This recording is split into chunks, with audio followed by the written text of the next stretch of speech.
Frank, what the hell are you doing? Cleaning up your rogues permanently. You don't have any rogues. Well, that's because when I stop the bad guys, I stop them Permanently, I get it. Okay. But you're starting with him? The Joker? What? You're scared? Watch this. Oh god. What do we have here? Joker, the time for punishment has... Ah! Oh my god. Ah! Harley, let me get a turn. How are you boxing like this? I tried telling you, man, his plot armor. I'm sorry, Batman. What happens when you let a drooling iPad kid watch YouTube shorts all day? You get a Punisher fan, and this is the most radioactive form of Punisher wink I've ever seen on TikTok. I saw this godforsaken slideshow on TikTok the same day I posted my Punisher video, so you know I have to go over it because it doubles down on the stupidity. While this ridiculous post is so dumb I have to assume it's satire, I guarantee that there are Punisher fans that agree with the sentiments. The slideshow starts out with, "Why I think Punisher can clear out Gotham in a few weeks, created by Punisher."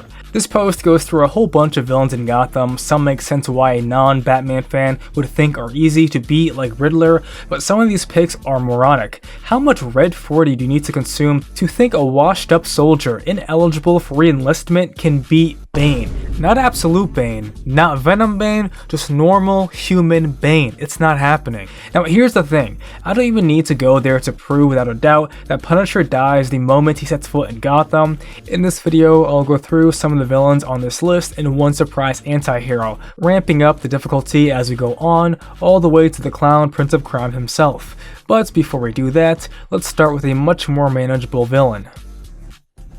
The first disrespected Batman rogue on here is Scarecrow.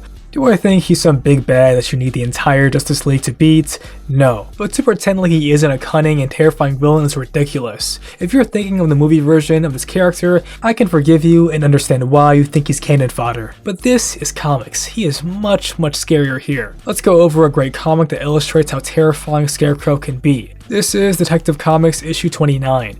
We start with these panels of Gotham. It looks clean, safe, even friendly. It looks like Metropolis. There's a sign that says Gotham, America's safest city. Of course, this is a lie, a mirage created by Scarecrow. Scarecrow has controlled the entire city, including some of the Bat family. Moreover, he's recruited villains as big as Mr. Freeze and Professor Pig to do his bidding. This goes so far that he's able to create enough fear toxin to control the entire state.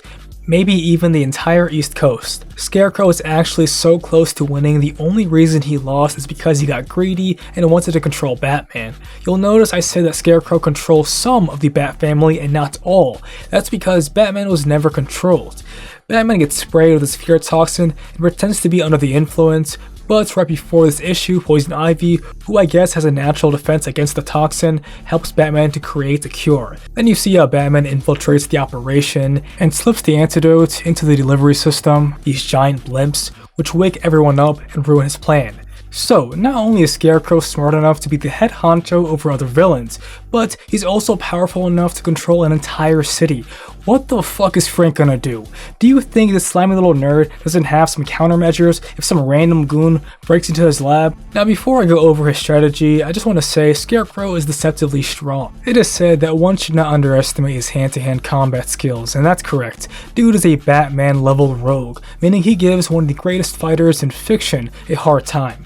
I don't think Punisher is half as talented as Batman, and is definitely not as talented as Batgirl. So even if it was just hands, it wouldn't be an easy dub for Punisher. Now on to the plan. This plan pretends like Scarecrow only has fear gas and nothing else. Not only does he have a scythe from time to time, but even if you're able to get a gas mask on you, he's been able to destroy Batman's mask through sheer strength. What's even crazier is that he will still get you without the spray, because he has a fear dart gun, Frank. You will be seeing your wife and kids very soon. And if we're talking about the mental fortitude to survive the fear gas, Batman is not the one you want to compare yourself to, Frank. Tibetan monks will always beat out whatever military training you had 20 years ago. Set up that therapy appointment now, because we still have a lot more rogues to get through. Next up is Clayface, which this shouldn't even be a question. When have guns ever stopped Clayface? He's been shown to take pistols, shotguns, and machine guns no problem. Even when wet, guns do not stop him. Clayface is probably one of the most durable Batman rogues there is, and when your entire gimmick is being depraved enough to kill, it doesn't mean much for the invincible shape-shifting mudball. At this point, you might be saying, well, he may be durable, but Frank can use prep time and get him with a secret weapon, the real Clayface weakness, electricity. Let me show you what you really have to do to actually beat this guy. So this is from Batman Fruits of the Earth Part 1, 2, and 3. This is happening during the No Man's Land events where Gotham is in more disarray than normal. We see Clayface chase these kids who are actually part of Poison Ivy's sanctuary. Ivy always flip-flops between benevolent healer to complete doomer sociopath. Clayface offers her a plan to use these kids as mules for their produce because there's a lot of money there. Ivy isn't going for it though, and she wants to protect the kids. Clayface says fuck them kids, does not care. And when Ivy tries controlling him with the kiss, it doesn't work. We fast forward a bit as Batman is trying to investigate the scheme, and he comes across Ivy covered in clay. Clayface was able to not only subdue Poison Ivy, but control her and all these kids like it's nothing. Dude is insanely strong. Over time, he's been able to slather on more and more clay over her, as she's been down there for apparently 6 months. Batman tries to get the clay off, but he can barely move it. Then as they discuss taking Clayface down, Batman says this: "I fought Clayface after the quake. He nearly killed me. He's too powerful for me to take alone." If Clayface is too powerful for Batman to take down alone, Punisher is just fodder, bro. But let's continue. Batman and Poison Ivy team up in order to get help in taking Clayface down, as he will need it. This dude, Clayface, comes in like a menace. He creepily says, "Where are the kids, honey? Our little slave labor force." This dude is evil, straight devious. Now I thought Clayface was one of the more misunderstood villains, but I think he just has zero empathy. Batman comes in at the last second before Clayface tortures Ivy, and they have a brawl. Really, it's just Batman trying to dodge his attacks. Batman allows himself to get caught so he can be close enough to shock Clayface. So this should be enough, right? I thought Clayface was weak to electricity, so he should definitely die here. Why is there more to this? It's because Clayface is impossible to kill, man. This dude just gets up no problem, like he's mildly inconvenienced by the shock. Then Batman has to get Robin to blow up a part of the cave to let all the water in. And then you'd think that should be the end of it. But no. After Ivy is freed and is able to absorb sunlight, Batman has to let her aura farm while he's fighting for his life. She's giving this little monologue like her savior isn't seconds away from getting cut in half. She finally saves Bruce and they try to explode him again. It doesn't do shit. This guy is invincible. Then Ivy finally locks in after a lot of protest from Batman and transforms Clayface into plant matter, which makes you wonder why she didn't do that earlier. But okay, so after electrocution, drowning, explosions, and even liquid nitrogen, Clayface was only defeated because Ivy did some magic green bullshit. Now back to the slideshow. The whole plan this guy has for Punisher is that if Clayface is in water, a gun can kill him. You might be confused at why someone would think this moronic plan would actually work, and that's because you've never experienced the plot armor Punisher has. Punisher could unironically be shown to defeat any non-major character using the most brain-dead methods, because the writers are oftentimes not creative enough to make Frank earn the win. After 2 slides, he gets lazy and decides to only use Punisher images from now on. As lazy as that is, it is not nearly as lazy as his plan for Man-Bat. This guy's elaborate plan for Punisher to defeat Man-Bat is gun. Punisher really is just Gunman. The problem is, anytime Batman defeats Langstrom is when he's able to get close and administer an antidote. Last time I checked, Frank Castle can barely tie his shoes, let alone chemically engineer an antidote for a werebat. What's also important to realize is the thing keeping Man-Bat from being a real threat is that even when he's transformed, he keeps a part of his humanity, being hesitant and concerned about things like murder. So when Batman is fighting him, both of them are actually going somewhat easy on each other, given that Man-Bat doesn't always try to go for a lethal blow. Frank Castle, however, is the comic icon for every single cop out there who likes to escalate situations. There is a reason for that. The Punisher is a shoot-first kind of guy, and if he saw a Man-Bat, he's immediately trying to kill it. But I promise you, the only thing saving Frank's life is the fact that a literal monster has more compassion towards life than he does. Ra's al Ghul. Let's stop for a second and recognize how ridiculous the picture he chose is. Punisher would never, ever in his life be able to land a shot on Batman like this. Ludicrous. Now on to his plan. Magic gun. This is at least an upgrade from the regular gun that killed Hulk, but he can't even be bothered to name one. Now even if he has the anti-Ra's al Ghul gun, landing a single shot would be impossible. This is the guy Batman has been fighting for decades, man. Whatever prep time you give Frank is useless. Let's go to the comic run he mentioned, however, as I also talked about it before. Rick Remender's Punisher run. While Frank gets to use a whole bunch of cool Marvel weapons like pin particles, he's only able to because of his guy in the chair helping him out. In the DC universe, Frank would have to rob Batman himself to come up with the armory to even touch the League of Assassins, let alone get some face time with Ra's. Which, let me tell you about, okay? Ra's al Ghul has some insane feats. This guy, with nothing but 2 fingers, is able to make a Lazarus goon go to sleep for an entire 24 hours. He's able to dodge guns no problem. So you know he's closing the distance with Frank. Now this is just with one hand. If you give him a sword, it's a different story. He obviously is able to hang with Batman, but he's fast enough to block his batarangs with the sword, and also able to cut a guy clean in half before his torso can even fall. Now this feat is the most impressive in my opinion. Rachel's able to bang with Wonder Woman, and as fast as she can block his strikes, he managed to get through to her and cut her hand. Now I know that doesn't sound like much, but anyone landing a hit on Wonder Woman makes them a threat no street tier can safely beat. Now Diana was able to recover her aura here by breaking the sword, but still, you're letting a human do all that? While Ra's blurs the line between human and superhuman, the next rogue is straight up not a regular human being. Next up is Bane. I said I could make an entire video on how stupid it was to think Punisher could beat Red Hood. I could make 2 entire videos discussing Bane, but I'll keep it brief. Bane is probably the most misunderstood big man right behind Hulk. Even without the Venom, Bane is a better strategist, fighter, and mercenary. Anytime a casual talks about Bane, the only thing they focus on is his strength and nothing else. Even with the Nolan films portraying this master strategist, I still get people on forums and videos talking about Bane as if he has less battle IQ than other street tiers. If Bane has any strat maxed out, it is not his strength, it's his battle IQ. This dude is on par with Batman in my opinion. Let's go over some feats though. First thing you have to know is that Bane has the One Punch Man origin story before it was cool, 1,000 push-ups, sit-ups, everything. He was even manhandling sharks before the Venom. Dude was able to easily bitch Killer Croc here, and even without the Venom, he can break off his arm. What's even worse for Frank is that Bane is built like a fucking tank. Look at this guy. This guy in the tracksuit punching him isn't any regular villain, it's Catman, who, while not as good as Batman, is relative. So if his punches feel like nothing to Bane, what would Frank's feel like?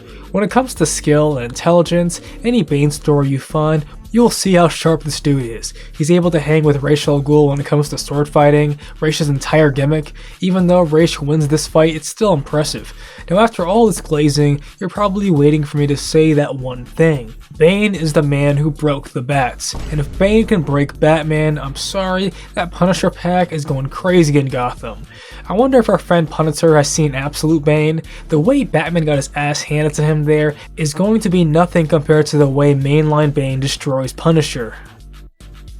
My friend Punisher gets even lazier and he lumps in Joker and the Riddler in this slide, I guess the rest of the human villains. Not only is it insane to put Joker in the other box with no real plan other than shoot gun, but you are insane if you think Joker's plot armor is weaker than Punisher's. Joker went from a silly prankster who was careless with life to a millionaire genius, crime boss, martial artist, tech whiz, and so much more.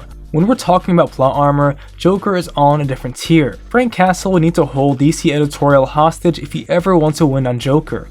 Let me prove to you how hard it is to actually fight the Joker. Now if we just do the 2011 run, Snyder's Joker wank was out of control. He had Joker be this mastermind, methodical genius who was able to trick Batman into thinking he was an Arkham employee. Moreover, you got panels of Joker being able to mod tech where he's able to create the impossibly complex Joker gas from common cleaning agents, and just an overall demolition expert. Dude's plot armor is next to no one. Now we know that Joker is smart these days, but too often when people talk about how easy it would be to defeat him, they assume he can't fight. I am sorry to inform you of this, but for some reason nowadays, he's almost as good as Batman in these fights. I mean, look at this fight. You have Joker dodging Batman's strikes and telling jokes at the same time. When did he become this genius level fighter? You might be saying, well, of course he's fast, he's the scrawny nimble guy. Frank is definitely stronger though. Maybe you're right, but Joker is not a pushover. In this same run, Joker gives the GCPD a visit and this happens. A clown is able to stroll on into one of the most dangerous city's police departments, and almost like a paranormal demon, this guy can snap the neck of every single cop in the entire building. I have no idea when Joker became this strong, but he is. You even have the Bat family getting off screen by the Joker like their fodder. There is not a single person on the Bat family that Frank Castle can beat. Not Steph, not Duke, not Alfred. Now if you want a more modern Joker Wink story, let's look at Zdarsky's crimes. This is in Batman 146, Dark Prisons Part 2. We start with some pages dedicated to going over Joker's highlights, how he fell in love with toying with Batman, how he came across Failsafe. Here's the important part. Capaccio narrates, Joker picked Cobblepot as his mark. At every turn, made his life hell from the shadows, secretly tipping off Gotham's vigilantes and policed his every move, giving him mercury poisoning. He felt cornered, exhausted. Let's pause. Not only does this mean that every time Batman put the Penguin away in jail, it was because of an assist from Joker, but this means Joker was able to avoid detection from everyone in the Bat family. This is racial Ghul levels of manipulation from the clown. Then we see Penguin at his wit's end. Joker swoops in and lays out his plan. Then Capaccio says, he laid out the plan for Cobblepot, faking his death, framing Batman starting over. If ever there was an example of you slipping, the Penguin was never one of your top shelf rogues. He didn't have complicated plans like Nigma or Joker, and he certainly didn't have the chemistry brain to concoct a drug that would simulate death, enough to convince Batman himself. Okay, this not only puts Joker on the same level of the Riddler when it comes to intelligence, but it puts him in a league above other chemists like Scarecrow, being able to simulate death so real that Batman, the world's greatest detective, is unable to detect the drug. Yeah, that's insane. This page is where the wank ramps up for real. Of course, Cobblepot was nervous dealing with the Joker. What if the pill actually killed him? But Joker, despite his murderous tendencies, likes his playthings to live. If he didn't, we'd all be dead. I'm sorry, but we'd all be dead? The narrator is supposed to be one of the smartest men to live, which if you read comics you know, that title gets passed around like candy. But for Joker to be this threat for every single person in Gotham is insane. When have you ever seen wanking like this? I know this video is supposed to be me making fun of the Punisher, but of all the plot armors, Joker's pisses me off the most. Capaccio then says, the two of you are the most dangerous men on the planet. Everyone lives because you simply haven't decided to kill them. What the fuck, man? You're telling me Joker is as powerful as Batman? This comic frames it in a way that Joker only loses because he's having fun, as if Joker can outsmart, fight, plan anyone in Gotham, including Batman. The thing is, I can't even be mad about this when in the 2011 run, Joker was able to mind control the entire Justice League. So if you think Tower of Babel is definitive proof that Batman can beat anyone with prep time, I'm sorry to inform you, but that also means Joker can too. Why he can? I don't know. The 2016 run changes his backstory to mirror Batman's, where Joker gets trained by the same guy and is able to match Batman in almost everything. While this is the peak of Punisher stupidity, I understand if you don't accept Joker's plot armor and think Punisher should be able to beat him. After all, in my mind, Joker shouldn't be this Justice League level threat. However, let's talk about a Bat family member, one who has routinely been a cut above the rest in one way or another. Forget the fact that Red Hood is almost exactly the same as Punisher when it comes to being an anti-hero. This guy thinks a sniper round is enough to take Jason out. While I don't dick ride Jason like some Batman fans do, I still like him. I like to praise Jason's time as Robin because it goes overlooked, and truthfully, I think that's the version that's more suitable for Frank to fight. However, let's roll through the feats because Red Hood's plot armor is also insane.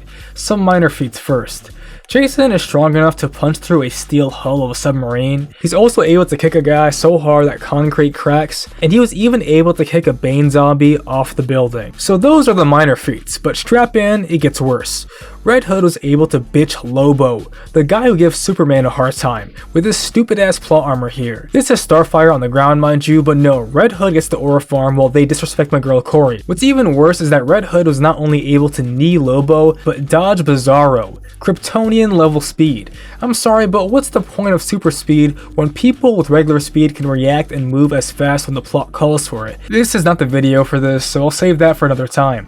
When it comes to skill, this dude was able to bitch Sandra Kane, which if you know comics, you know that's insane for the writers to do that. Cass is supposed to be the fighter. However, this is probably because she wasn't really trying here. You know who was and always tries? Lady Shiva. Somehow Red Hood was able to defeat Lady Shiva with a nerve pinch. Now, this was New 52, so it's no longer canon, thank God. They were letting anyone get a dub on Lady Shiva back in the day, but it happened.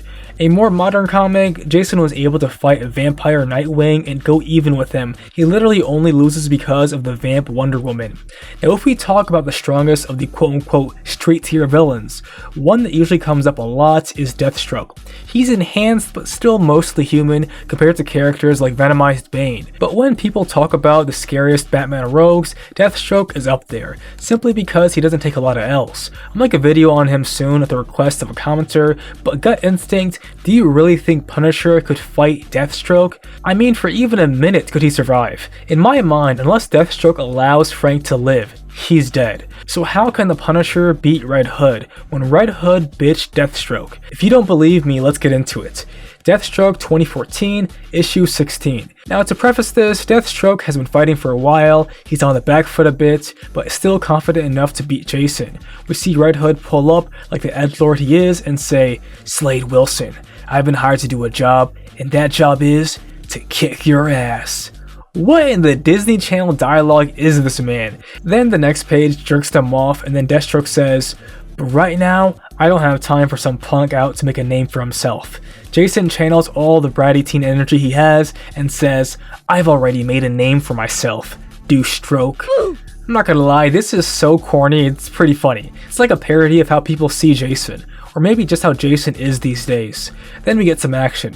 Deathstroke narrates, "I'm not about to turn my back on this guy, the hungry ones, the ones with something to prove. They're always the most dangerous." While Deathstroke is definitely more skilled than Jason, 9 times out of 10, he is not trying to kill anyone he isn't paid to. Slade is a pretty logical guy, but he knows the young scrappy guys in Gotham are not. We see Jason slice up Deathstroke's arm before Slade can disarm him, which leaves him wide open for a kick. Deathstroke narrates that he was bitten a few days ago and his healing factor is compromised, meaning this is still the same Deathstroke that can fight, react, and plan at optimal level or near that. The only difference is that he's playing fair when it comes to the healing factor. Jason is able to continue boxing with this guy, and even after Slade pulls out the swords, looking to end this, Jason defends himself with 2 trash can lids, like he's Captain America. Now you'd think this is the end for Jason, but he hasn't used his special move, gun. What a unique way to beat Deathstroke, by shooting him. Now Slade notes that Jason did not go for the lethal shot, and Red Hood explains that he was contracted to stall him, not kill him. Then the cops come, both of them get to the rooftop to escape, and right as they're about to go for round 2, Jason tanks a fucking RPG. So a guy who can soak up a rocket's damage, who can dodge a Kryptonian, down Lobo, and outbox Deathstroke and Lady Shiva is somehow a Punisher victim. Punisher, my friend, you have successfully rage-baited me. I am seething. He then ends it on this hilarious slide where he states that he's brain rotten and can't think for shit. Buddy, we know. Jokes aside, I really hope this guy's a parody account, but I went on his page and he has so many videos like this. We will undo the years of torment we comic fans have endured from plot armor and these power scalers one video at a time. While I'm not the biggest power scaler, I do enjoy talking about feats sometimes. It helps to put these characters in perspective. And I enjoy Punisher as a character, but if he went to Gotham, he would be a Bane goon at best. The guy couldn't take over the Mad Hatter's territory, and definitely not Joker's. At the end of the day, Frank Castle is just another victim from a fanbase too dumb to know just how outmatched their boy is. Thanks for watching, y'all. I'll be making a video about Green Arrow next. I just saw that stupid ass clip of Stephen Amell getting offended by Peacemaker jokes, and I lost it, man. Who do you think you are? I'll save that for next time. Let me know what else you guys want to see from me. Discord is looking nice, but until next time, peace out, y'all.